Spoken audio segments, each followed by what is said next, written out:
Looks like we have a good group.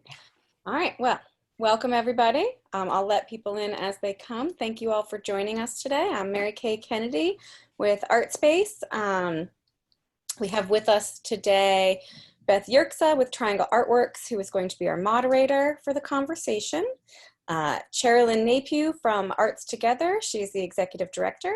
Brandon Cordrey from the VAE Raleigh, he's the executive director. Lori O'Keefe, the president and CEO of Triangle Community Foundation. And Darryl Lester, who is the director of Service Year NC at NC State's Institute for Emerging Issues, and he is also an Artspace board member. We are going to talk about today some of the background behind the scenes nonprofit fundraising. This is in preparation for part 2 of this conversation, which will, somebody's got some feedback, which will dive into equity, specifically in fundraising. What we want to cover today is groundwork and some basic education about how nonprofits fundraise and how funders give, so that we have the knowledge going into the second conversation to be able to talk about specifics. So welcome again, thank you, and I'll turn it over to Beth. Oh, one other thing, sorry, real quick. I do not have the Q&A set up, so if you have questions, you can put them in the chat, and I will be monitoring the chat throughout this, and I will sort of pop in every now and again if there's a question that I think needs addressing immediately. Otherwise, we will start talking about questions and do a nice Q&A at the end.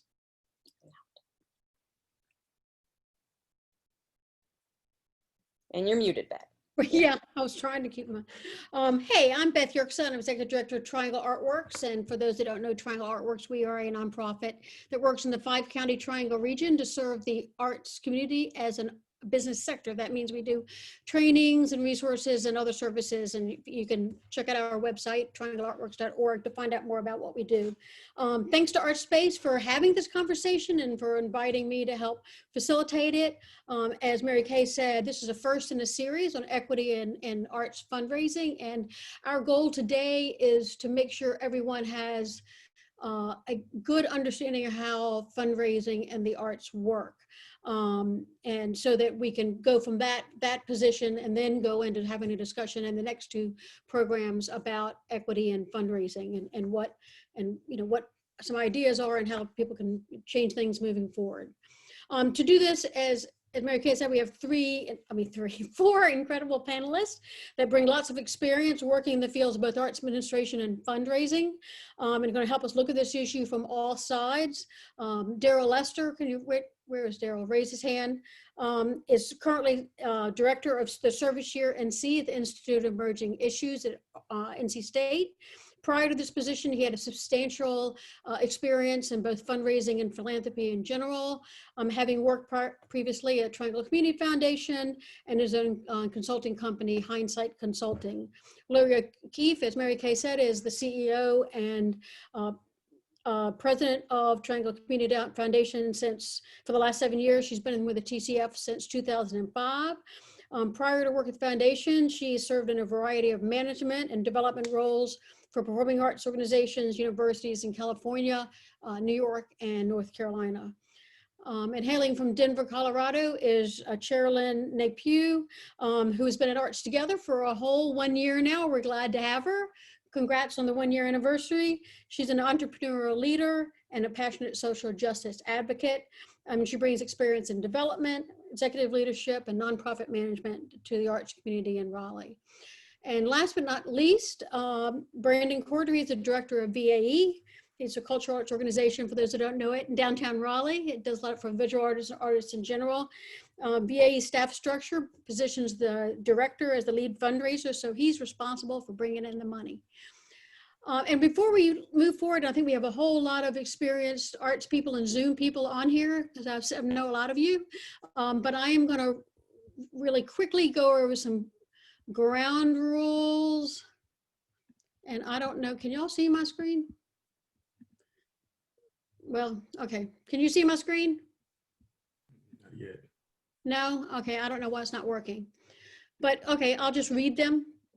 Basically, for those of you who don't know, if you look to your bottom left, you can mute or unmute yourself. Please stay muted for the entire program until we get to the Q&A part where we may allow some unmuting. But if you start to have issues with your connection, you can always not stop the video, but stop recording, and we will be able to see you, but you can probably hear better. And where it says reactions on the bottom right, you can raise your hand, you can clap, you can do that sort of thing, just so if you have a thought or a reaction to what people are saying. Please, if you haven't already, go into the three little buttons on the top right of your little square and rename yourself if you haven't already, so that people can know who you are. Artspace really wants this to be a conversation, and part of that will be knowing who is in the room. And so if you've not already put your name and whatever other affiliation that you want people to know, like you're in Raleigh or you're in Durham or you're with a certain organization or you're a certain type of artist, put that on there so people can identify you. As Mary Kay said, the questions should go into chat. You also, if you see someone out there you want to connect with, someone says something you want to connect on, you can pull up their name individually and chat with them. But just remember that we are recording, and so a lot of people don't know that when you're recording, all the side chats are also recorded. And so everyone is able to see every little snarky thing you say to your friends in the side chat. So be aware of that. So let's get started. As we said, our goal is to sort of take the first half an hour of this program and to kind of give everyone a basis for how arts fundraising works. And so Darryl is going to kick off and kind of give us a broad sort of background overview of arts fundraising. And then we're going to go to Cherrelyn and then Brandon to talk about the arts organization perspective and how they do it and how hard it is to do. And then Lori will clean up and give us the perspective from the funders. Darryl, you want to take it away? I am. Good afternoon to all. I hope everybody is well in the midst of the times that we live in. I think first, when we think about the landscape of fundraising and fund development, I think most of the folks probably on this call probably know the general categories. They know that a lot of majority of giving are coming from individuals. Folks are looking at foundations, and then within foundations, you have different categories of foundations. You have family foundations, you have community foundations that are within those in that scope. But then you also have government funding that people are also going after. But one of the things I always like to talk about is when we look at this fundraising landscape is that it is more players are coming to it because more people are looking at themselves as givers. So you're starting to see in the mid 90s, the kind of the introduction of what we call collective giving, which now folks know as giving circles, have gotten a lot of press. But even within the giving circle structure, you have different levels of giving circles. So you have giving circles that may have 500 to 1,000 members in a circle. And then you have some that have 10 or 15 and some that may have 5. And so I think as a person that's in the business sometime of asking, it is surveying what's in the landscape so that I don't leave money on the table. And I think so often we might leave a quarter, a nickel, a dollar, or $500 on the table because the lens in which we are looking at the fundraising landscape sometimes can be a little narrow. And I think broadening that landscape some is always important. I had a mentor to say to me one time is that you need to know where money comes from. And so I think so often when we raise the money, we think that you raise money from the community foundation, you're saying you raise money from the family foundation. And that's not true. You got to have multiple strategies in which to go after those different resources. Having folks that write well and being a good grant writer is good, but somebody that can build relationships with folks is important. And for me, transformational fundraising in this time that we live in is important. It's not just a transaction that I'm not going to engage that group over there because now somebody has told me that, oh, there's some money over there now, so let me go. But for 100 years, I never engaged anybody from over there. So I think it is important that we look at our strategy of being transformational. So it might be before I engage, I might be thinking about how I may try to build the relationship with the person first or the entity first. before I end up beginning to make the ask. And I think also, when we look at the context that we are all living in, there are a lot of folks now that are saying, oh, maybe I might need to look at somebody that I didn't have in that typical donor category anymore. And so for a lot of folks, they're like, well, I never engaged them. For me, the same time we take to cultivate Jim can maybe the same time we take to cultivate Kwame. And so that becomes important, that we begin to cultivate folks and place the same value of time and cultivation on those individuals. So when and I know Lori's going to come and talk more about those tools, but I think when we're raising money, it's important to understand what those tools are, right? So that I know how to engage the person that's behind the tool. And not everybody that I engage the same way. And so in the essence of time, I'll leave you with this little quote that says, until the lion has its own historian, the tale of the hunt will always glorify the hunter. So the narrative around giving and philanthropy needs to be unpacked. Because if we're talking about being more community-centric, the narratives around this need to be unpacked and demystified some. And so as I digress and I pass it over to Lori, I didn't want to insult anybody's intelligence, because most of the folks I think on the call are seasoned and they probably know a lot of this stuff. So, but I think the other layer of how do I begin to engage to have good results is something we could spend a lot more time on. But I'll take that and I'll pass it on to my friend Lori to talk a little bit more about some specific tools in the sector, but she may go into some other stuff. But I just wanted to set it up that way as we leave time for our dialogue at the end. Cherrelyn, you want to talk about the organization, kick us off with an organizational perspective? Sure. So thank you for having me today. I'm excited to be here and continuing to get to know the community. Just to tell you a little bit about Arts Together before talking about our funding sources. Our mission is to cultivate individual creative strengths through arts in a diverse, inclusive, collaborative, and nurturing community. One of the things that drew me to the organization were the core values of cultivating creativity, community being a huge piece of that, building confidence, and collaboration. And while we talk about those words in general forms, now more than ever, we really need to live into that. So I'm excited that the organization is really starting to look at that even further to get outside of, beyond just the borders of who we've currently been serving. Programmatically, we consider ourselves a school. We offer enrichment programs as well as a preschool program and enrichment classes. So everything from all kinds of dance programs, which many of you may be familiar with Rainbow Dance Company, which has been around longer than Arts Together itself, one of our premier programs, to our preschool program, and then visual art classes, et cetera, after school. So when we think about who we're serving, normally we, on an annual basis, this year is the exception to every rule. Traditionally, we have served about 160 to 180 classes and programs a year. Many of those have continued this year, and we went virtual with a lot of that, including our summer camp programs, et cetera. So for funding, when we talk about where our income is coming from and how do we support ourselves, probably similar to many arts organizations, a lot of our revenue comes from earned income. 76% of our funding is earned income, which is very different from many other nonprofit organizations, but has commonality with arts. That's based on tuition and fees. That 72% comes from tuition and fees of people paying for the classes directly.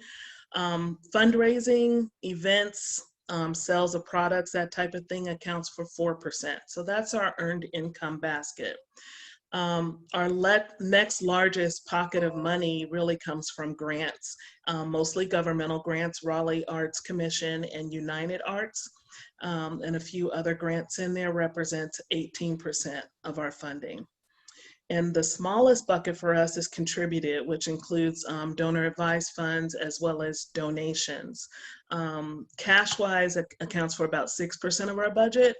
That does not include the in-kind support that we get and that we count on tremendously. Whether that's legal counsel or other things, that's not included in that financial number, but does contribute greatly to our bottom line. As we think about, how we're moving forward and how do we look at raising money together and looking at it being collective, transformational is a key word, and really thinking about how do we pivot ourselves and how do we really recover from this time period that we're in, whether that's through contributed income, looking at our programs very differently, and who are we serving is a great part of that. So as we're looking at the fundraising component, we also have to always be mindful of who are we serving with our programs, and are we reaching the folks that our mission and our vision say we want to connect and be a part of. So I'll leave it with that, just understanding that I'm here for questions and looking forward to getting into dialogue with you all. Thank you. Brandon, you're up. Yep. Hey, I'm Brandon Cordray. I'm the director of VAE. As Beth said, it's a cultural arts organization and community center in downtown Raleigh. And we are the flip version of Arts Together. About 75% of our funds are unearned, with about 25% of it being earned income. The biggest reason for that is the past 4 years, they let someone who was 26 when they hired him run the organization. And the visual arts kind of have a problem in the earned income category, which is that like event or entry fees for juried exhibitions is a problematic structure. Having costs for exhibiting, etc., are sort of problematic. A lot of visual art spaces with gallery space often bring in income by renting out those spaces, which can often leave the artwork that's on exhibit in danger, and also insurance companies hate it, and arts administrators hate it, let's be honest. And so those earned income categories can be somewhat difficult. So our biggest buckets our biggest one is from government grants, mostly the city of Raleigh. The second one is corporate sponsorship, which is basically one large corporate sponsorship that is pretty steady, and then a bunch of very small. And when I say very small for us, we have a total budget of around $500,000. So those, like I get a $5,000 corporate sponsorship and like do a happy dance, right? Then we have foundations and other sort of random individual sponsorships or small business sponsorships that can range from the $250 to that $5,000 range before we consider them corporate. Our earned income does, a lot of that comes from our gala. We host an annual gala each year, and a couple other small fundraising activities. And so event ticket sales for those bring in some income. And then contributions, individual contributions and board contributions makes up close to 10% of our revenue. And with those events, we're kind of always looking for a way to do to reach back. A $500,000 budget is large or small, depending on who you are and where you work. To us, it's worked just fine for multiple years, but we want to make sure that we're continuing to lift up artists and our community partners and community members. So like with our annual gala, that nets about $100,000 for the organization, but also puts about $40,000 back into the pockets of artists and creative individuals. We hosted a prom for several years that also split the income between us and other nonprofits. Right now in our storefront windows, we have a project called Collective Works that raised about $8,400 for us and $8,400 for Napue County, which is a mental health organization that's doing double time right now. So yeah, when we host those events, we're always building in some expense that gives back to the community as well. And I think that's pretty much our fundraising. And we're doing well on time. So Lori? Hi, everybody. So just a couple of quick asides. So this is from a VAE gala. And I actually have a Brandon Cordray original in my home from a previous VA gala, because he is an artist as well. So, so I'm supposed to talk about the different types of donor advised fund vehicles versus private family foundations, individual donors and it's been a few years since my arts development and fundraising hat was on, but the arts are near and dear to my heart. So I always welcome the opportunity to chat with artists and arts organizations.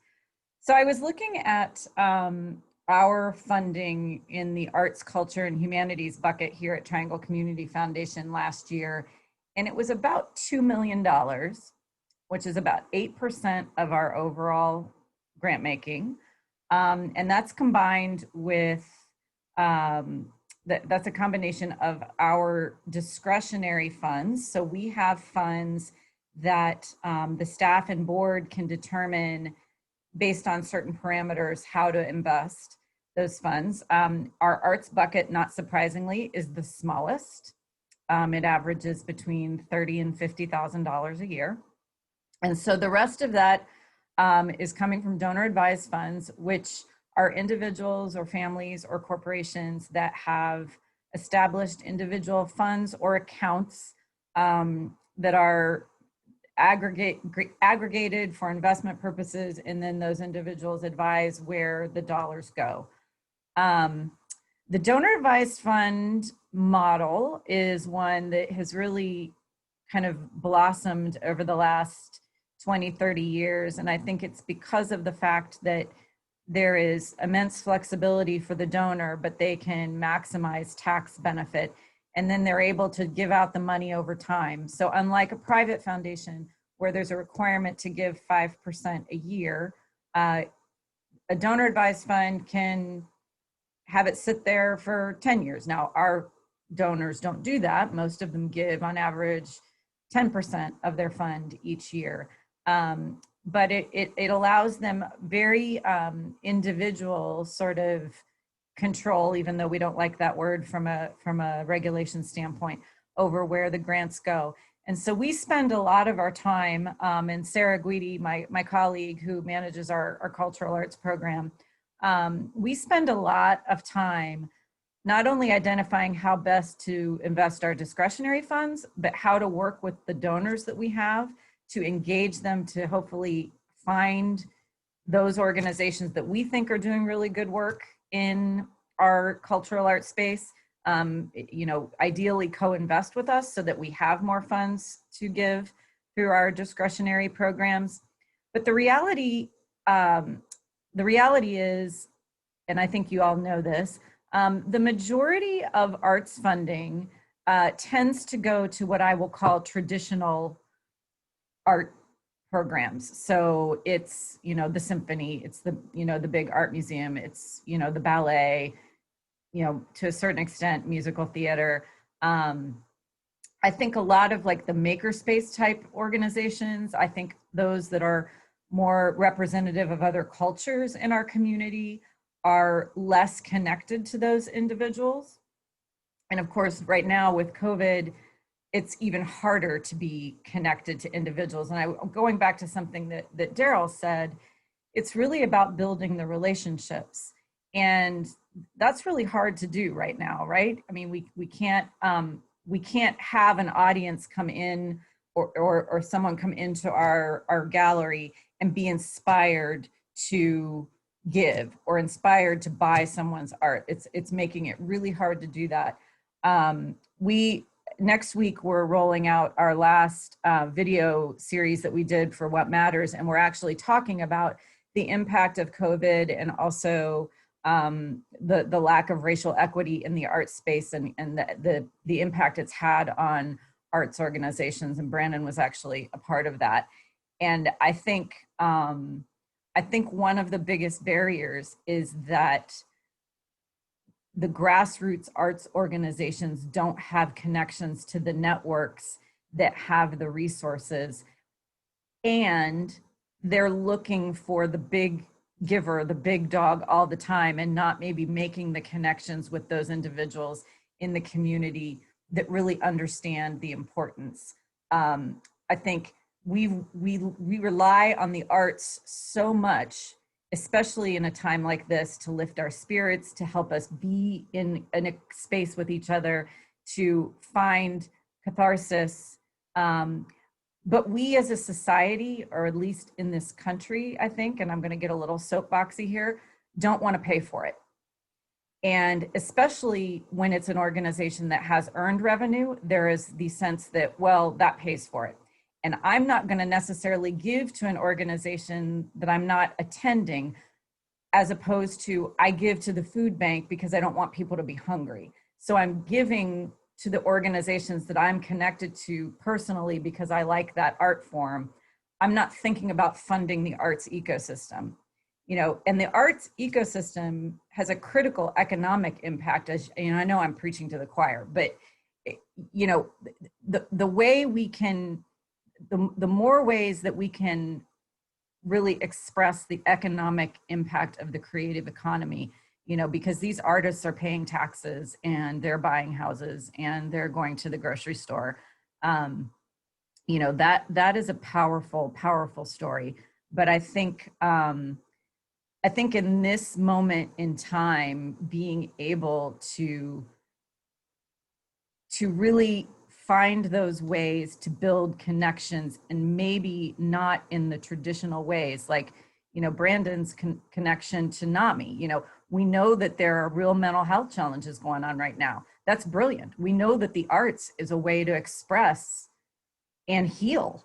So capitalizing on that is brilliant. So anyway, I'll stop there. I know folks will probably have questions, but I so appreciate all of you for all you do. You are the people that make places like Raleigh and Durham part of the best places to live, because we want that vibrant cultural sector. Thanks, Lori, and everyone. As we said at the beginning, if you have questions, please put them in the chat. That's probably the easiest way to do this, at least initially. But I do sort of have a question. You know, one of our goals today is also to make sure that we create this will become a recording that not only y'all get to listen to, but people who are getting ready to watch or participate in the subsequent events can watch to kind of get a understanding, education on how arts funding works. And one thing I want y'all to talk about, and you mentioned it a little bit, Brandon, but is the amount of work that applying for grants and creating relationships and things like that takes for an arts administrator. I mean, I know we all are told, you know, there's money out there. Why doesn't the arts get it? And so can y'all talk a little bit about, you know, the amount of work it takes to get money? I don't know, Brandon, do you want to start, or whoever has something to say? You want me to complain? I'm happy to. Not complain. I mean, I just want to people that kind of understand the amount of time it takes to do grant reports, all that. It's not just give me money and you take the money in and put it in the bank. Yeah. So with those two big pots of money coming from the city, which is, you know, a pretty thorough grant process, and then our annual gala, when we've completed those two and fully exhausted ourselves doing so, we now have enough money to pay the rent, pay for staff and health insurance, and pay the light bill. And so we have an empty space and people, and we have no money for programming at that point, basically, which we've already identified as, you know, sort of a problematic space to put ourselves in, right? It's not because we're financially insecure, but because that's exhausting. And it's also not super compelling to host like a big fun event in order to pay rent. You know, it's not a compelling story to tell. And so once those two things are over, it really comes down to what is the programming we have planned, who are we reaching as an audience, and then who can we extend that to for funding, right? So we've refocused the organization on socially engaged art because we have a wealth of arts organizations. We no longer, you know, have to try and be everything to everyone, which is a complex that we had mentally for a while. And so for us, when we do a project that's in partnership with the LGBTQ Center, you know, we're looking at who's trying to reach that audience, who would be a good partner. When we're doing projects that feature artists with disabilities, who can we get support from that doesn't take away funding that would go to direct service for people with disabilities, right? And so sometimes that comes out of marketing budgets, because people are trying to reach people with disabilities and they know that we'll have that connection, or they're trying to reach a queer audience. But it's really diversified who we're able to bring in money from, and also the type of grants that we can apply for. The challenge is that you have to make the case that art is a tool for getting towards the mission that you share with them for that one project, right? And so that looks like a lot of sponsorships, that looks like program grants, et cetera. One good avenue that we've found that does build that relationship that we've talked about here a couple of times is employee resource groups. So large organizations that sometimes don't always have money that they can dedicate to sponsorship have employee resource groups, and you can begin to build relationships with them. So we found a couple that support employees with disabilities or queer employees, and we'll build out a network through that, and we have a built-in audience for the project, and then we're able to also approach them for funding. So it is, yeah, there is no easy solution to getting money, unfortunately. Darryl or Cherrelyn, do you have any comments? It definitely is a lot of work, and I would say that, you know, for most organizations, for our smaller organizations, it's time consuming. In our case, you know, our administrative team is very small. There are 3 of us on our administrative team. That's large compared to some, but that really focused on fundraising is my time, and then someone assisting with our annual fund appeals, which is really just kind of putting up the social media components of that and making sure that, you know, we're getting out those ongoing appeals to the general public. You had earlier, when we had the conversation prepping for this, I love events, but I hate events. Events are such a challenge. They're such a time suck. They are wear and tear on your team. So I, as a former consultant for nonprofits, I would always say, if it's not about something other than trying to raise money, you really need to reconsider it, because it needs to really support your mission. If it's helping you to bring more people to your cause and to expose people and know that that's part of it, that's great. If it's to raise money, there's easier ways to raise the money, because then, you know, half of your profit is going out the door on the expenses of the event. So there are other ways to raise money other than the event component. My board chair is on the line with us right now, and she's heard me say in board meetings many times, I'm like, I'd much rather go have a conversation with a donor or 2 or 5 to get to that same amount of money that you would get to going through an event model. And it's hard. All of them are challenging. It takes time, it takes building relationships, but that's what it takes, you know, to make it work in the nonprofit sector. The balance for us, I think, you know, it's one thing when I came into this going, wow, 80, almost, you know, 70+% of our money is coming from tuition and fees. That was like, that's awesome. And then COVID hits, and then no one wants to pay you, right? They don't want to pay tuition for a class that's not taking place. They don't want to pay you the same amount of money for an online class that they would for an in-person class. So that model, you know, we were already in the process of trying to make some shifts around that, but we've been forced into that with the change. And I think that's always, you know, how do we be mindful of how we pivot when things change? Events come and go, annual funds, you know, you have to change up your appeals ongoing, so.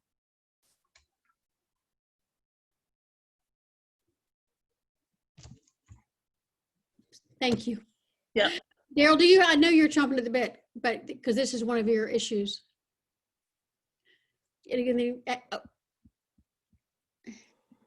No, none of the stuff I say I think is ever rocket science. So I think this notion of, you know, that they've already said how important it is to invest the time, but I'm big on you can always give everybody a chance to tell you no, right?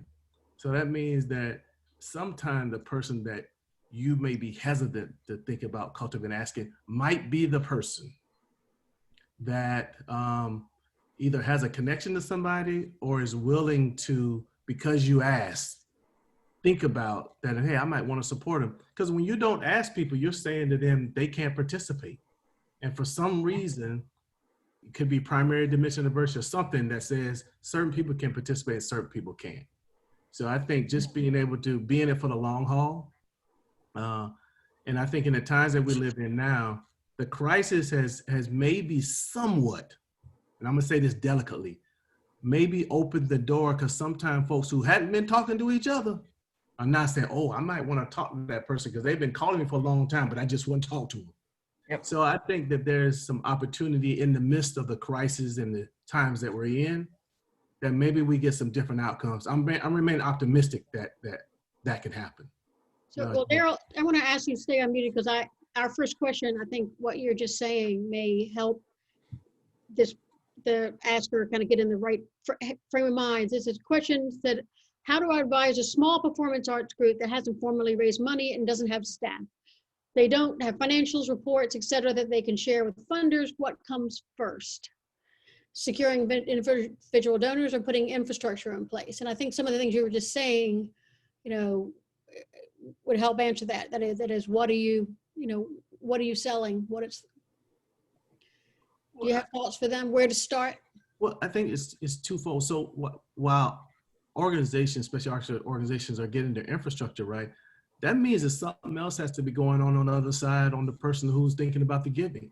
I think if it's just seen as this other entity over here has to get their stuff together, but then they're stepping into a space where people may have a different lens on. So regardless of how much they have in place, they still may not get a gift. So I do think that those grassroots organizations who are doing everything with a half a staff or 1.5 staff, I think that the landscape has to loosen up on who they think the standard is to be able to receive resources. And I think so often we've had the standard is high profile board, X number of staff that look a certain way. And we say, oh, I'm comfortable with that group. But if that group comes and they're looking a little different than that, folks will sometimes have a little anxiety around whether I want to make the investment because for some reason we think it's risky. But all giving, good giving is risky giving. Sometimes you might make an investment in something and it may not yield what you wanted to yield.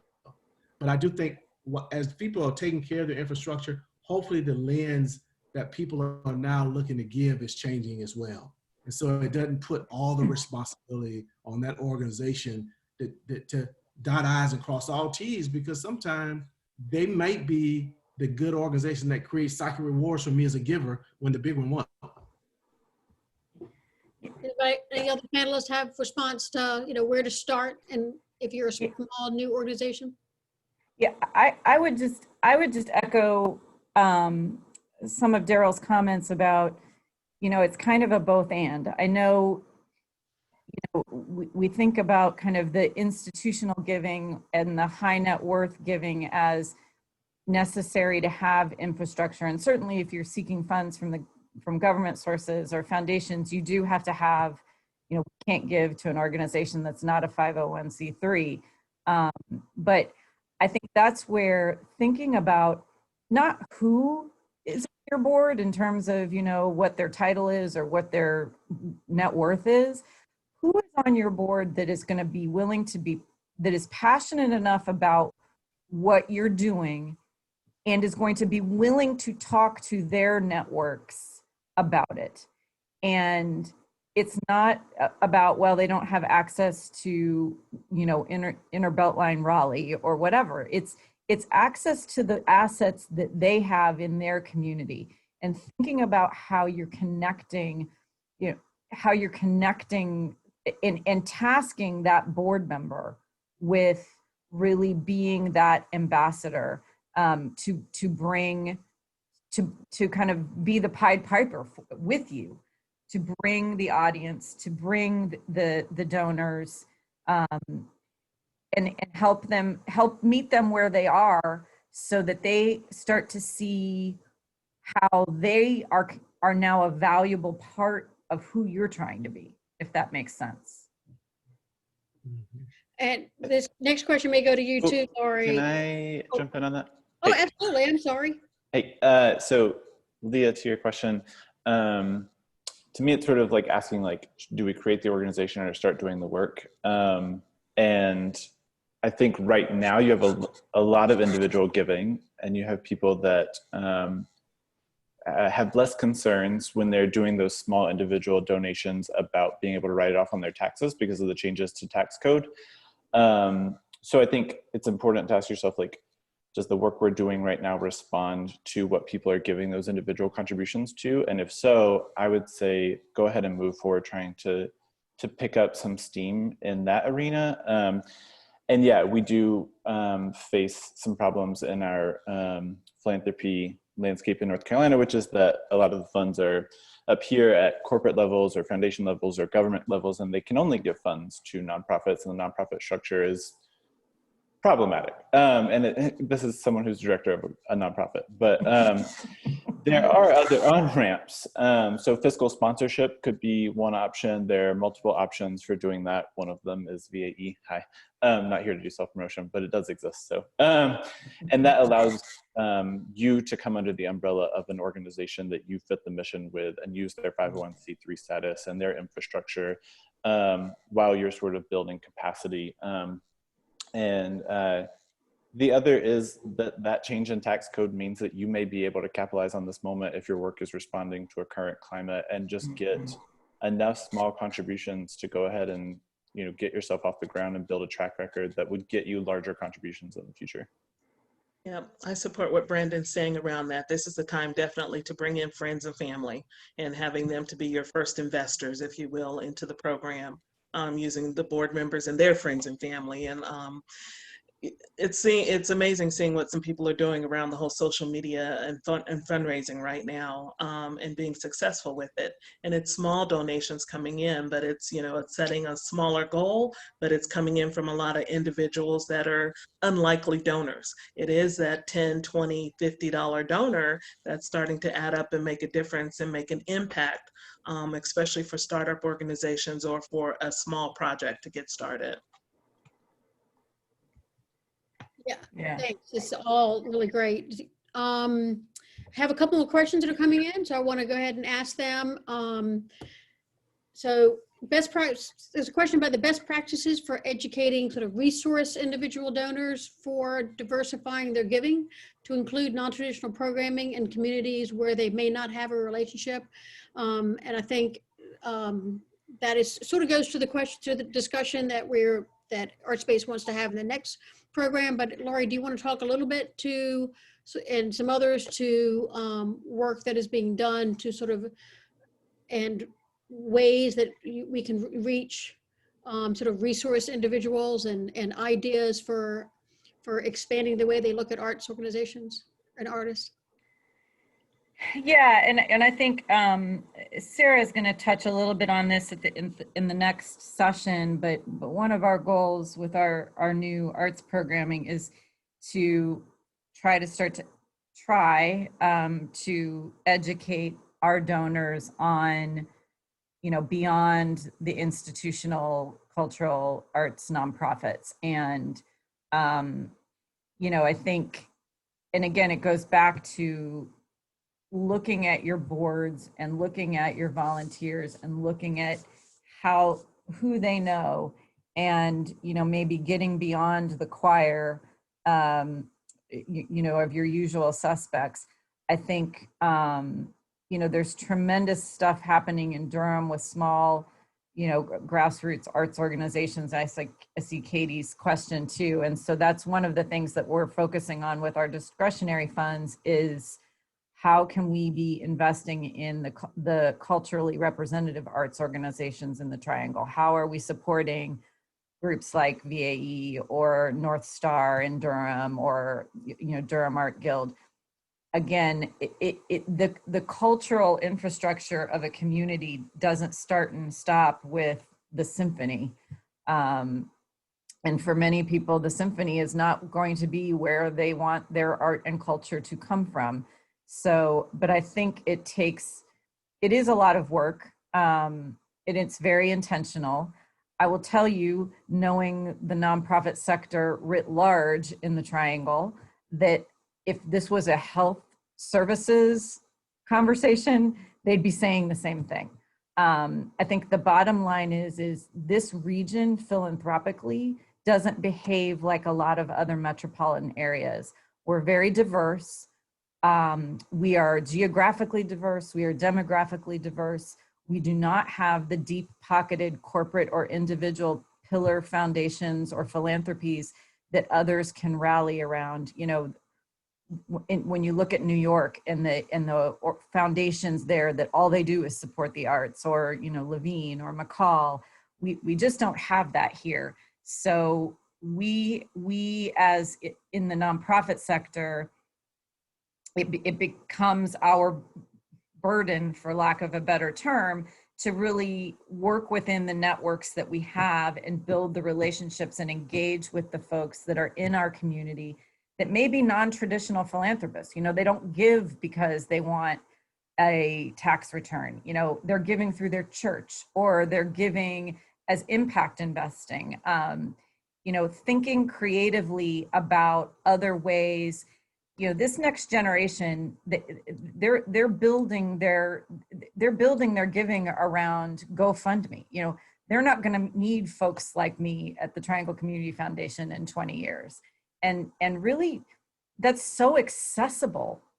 And it's such a great way that I can see kind of, again, I know it's work, but it's a way to expand networks and maybe engage in ways that we haven't thought we could do before. I don't know if that answered the question.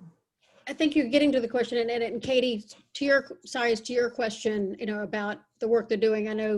I think Laurie touched on it, and Sarah's going to be talking about it in the next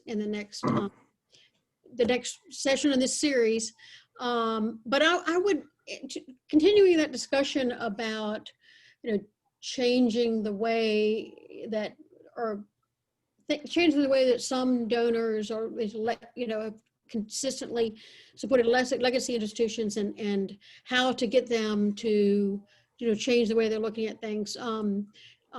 Cherrelyn or Brandon or Darryl, do you all have any sort of examples of success stories where you have, you know, brought in a new donor that maybe has traditionally, Brandon, I'm sure you've got some. I mean, where you brought in a new donor to do maybe edgier work, or maybe new types of work that type of donor would not traditionally have supported. Cherrelyn, do you? Well, I'll share a success story from this summer with everything going on with social distancing and being at home. We actually partnered this summer with Raleigh Arts Commission for a stay-at-home project.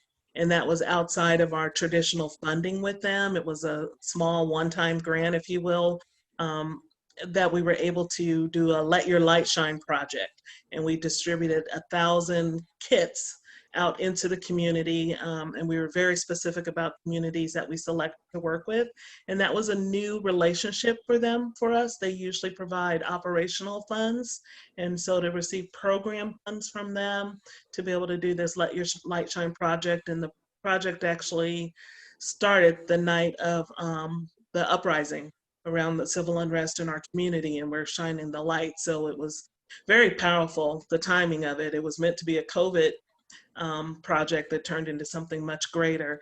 And that was, I think that was one of those opportunities that says that's where we want to be. We want to be in underserved communities. We want to be partnering in a different way. So it opened up a new window for conversations with them.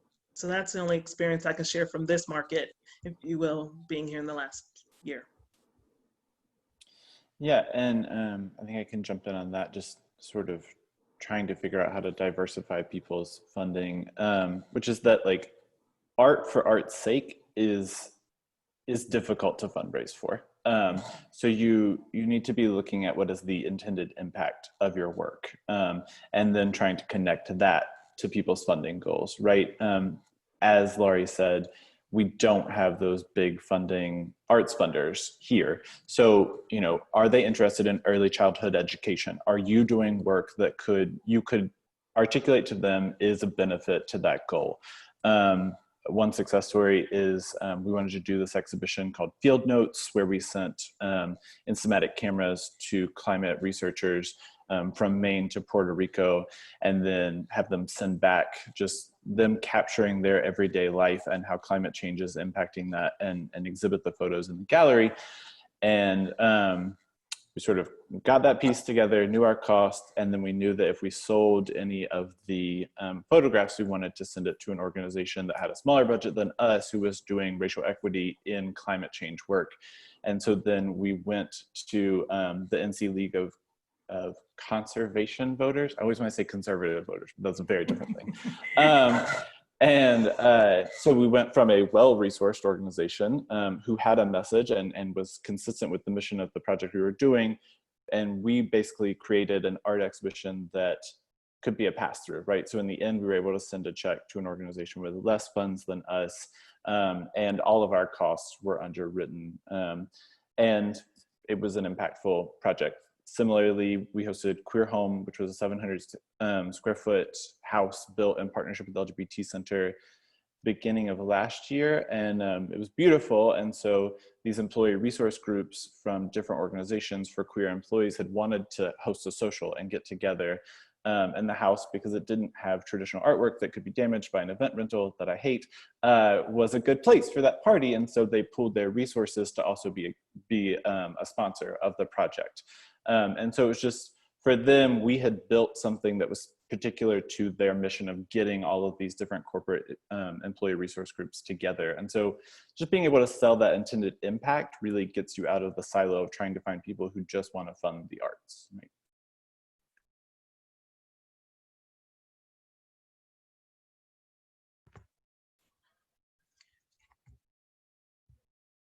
Darryl, you're muted. I'll make mine quick. I hadn't seen a superhero or shero yet that can look at somebody and say, "Ooh, you don't have anything to give." I hadn't seen that person that had that kind of power yet, right? And I say that because years ago, when I was sitting in a barber chair and I was getting my hair cut, I had this young man that was asking me questions about the work that I did. You know, what is this philanthropy thing? What is a community foundation? What are these giving circles? And I could have self-selected and said, why should I talk to him about it? Because he can't play. But I decided to talk to him about it. And it ended up that this young man became an entrepreneur, had some barber schools, and went on to become selected as the emerging young Black philanthropist of the year. And he was a barber. And I was glad that I took the moment and not sized him up. And then, like I do it, what happens at the car dealership, we go to look for one type of car, and the salesperson looks at us and decides that, well, no, you don't need the Avalon, you need the Corolla. And so I think that's important around making sure that we broaden the lens enough to give everybody a chance, because I believe that every human being has the ability to give, they just don't give the same. Mm-hmm. And I think when we affirm all of that, everybody who has big dollars now started out probably with something small. And they learned along the way to get to what we would call major gifts. And so I think that if we widen the lane to give folks a chance to participate, then we might see some different results in our lifetime. And I would just, echoing that and sharing something that we've been doing at the foundation, and it's the goal has been twofold through some of the storytelling and some of the videos that we've been doing, where we've been interviewing and talking with various nonprofit leaders and organizations that are not, are again the traditional kind of usual suspects, the smaller, less institutional, more grassroots organizations that we have really identified as in need of the discretionary dollars that we have.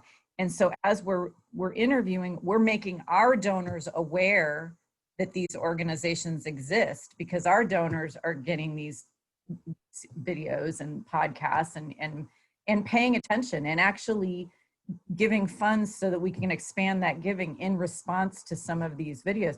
But the other thing is, my ulterior motive, as it were, is now these nonprofit leaders are sharing these videos with their board members and their donors and their networks, and they're seeing TCF connected to the organization, so that these donors and board members that we might not otherwise have had any kind of relationship or connection with are like, huh, Triangle Community Foundation, what's that about? So it goes both ways. So I think, to Brandon's point, thinking about your mission, thinking about the impact you want to have, and then thinking about the partners that you can be raising up together for mutual kind of broadening of or widening of that lane, as Darryl would say.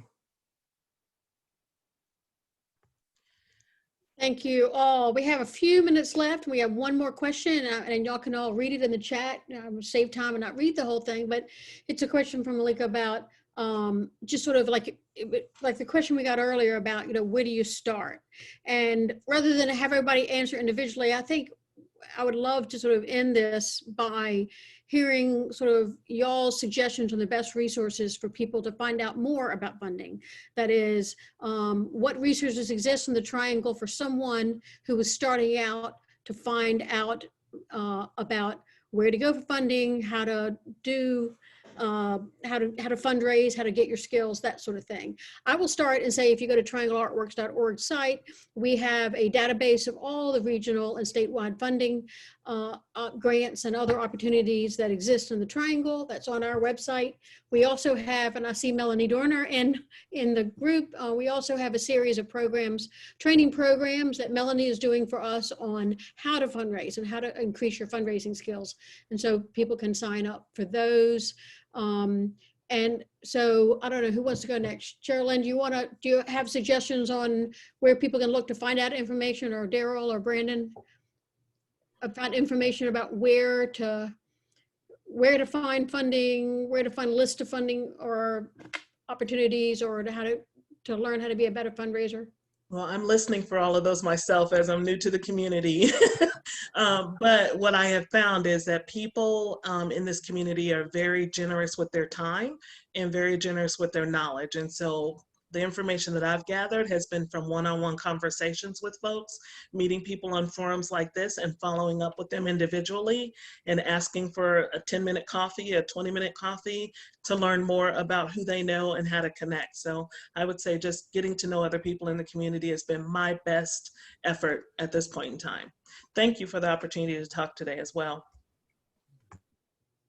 I echo that, and that, so often we may meet people, and then in this day and time, we're not sometimes meeting them face to face, but I think just to follow up, to have the conversation with people sometimes makes a big difference. Yeah, I can't echo that enough, to be able to, and I think make it a point to get in the networks and the spaces, and don't self-select if you don't feel like it's a space for you. Go and feel comfortable. My dad said, when you show up like you belong. So go to those spaces, because you never know where you're going to get good information and build good relationships from. Yeah, I would echo that. I don't know, still figuring it out for myself as well. But and this comes from people who know more than me, sharing with me, but future generations are looking for transparency. They're looking to be involved in spaces where they can also volunteer their time, where they can know the people who are, handling the money and literally writing the check. And so if you're looking to start something now, it's probably smarter to invest forward into generations and how they'll give in the future. So really thinking about exactly what Cherrelyn said and what Darryl echoed, of having coffee with people, being genuine, try to avoid being a used car salesperson. No offense to used car salespeople, but or maybe a new car salesperson is actually maybe worse.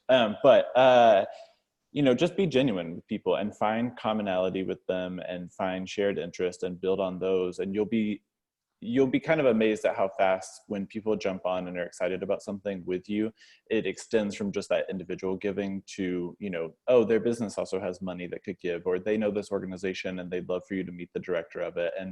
And those things can expand, but only if you're genuine and only if you approach it in an open and transparent way. So that's what's worked for me.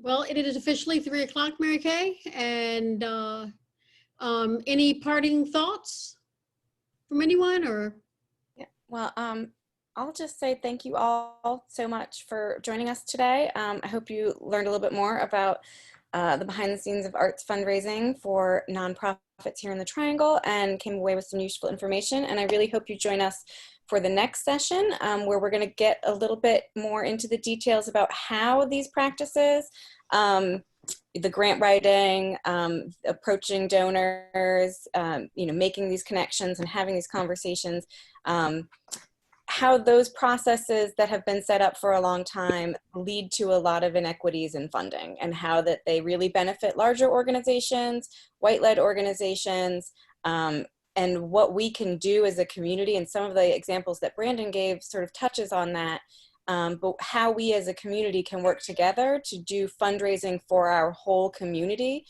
rather than just our individual organizations, and how that can really help to change the funding side, and really make the funders then start to do some of those things like look at smaller organizations, direct their dollars there, go into communities they're not currently in relationships with, and start to recognize that once we shift our practices and it's not just all about our individual organization, we can hopefully get donors and foundations and givers to come on board as well. So that information will be shared via our Facebook page, our email. If you're not on our email list, you can go to artspacenc.org and sign up, or you can just visit our Facebook page at artspacenc, and we'll put the event up there as soon as we schedule it. Awesome. Thank you. And thanks to everyone participating, Darryl and Brandon and Lori and Cherrelyn. Thank you for participating and for such great comments. And Mary Kay, thanks to Artspace for starting this discussion. Yeah, and I will go ahead and put the all of the links that y'all shared in the chat here. I'll go ahead and add those to the next Facebook event at the bottom so people will have access to them there as well. Right. Thanks all. Thank you.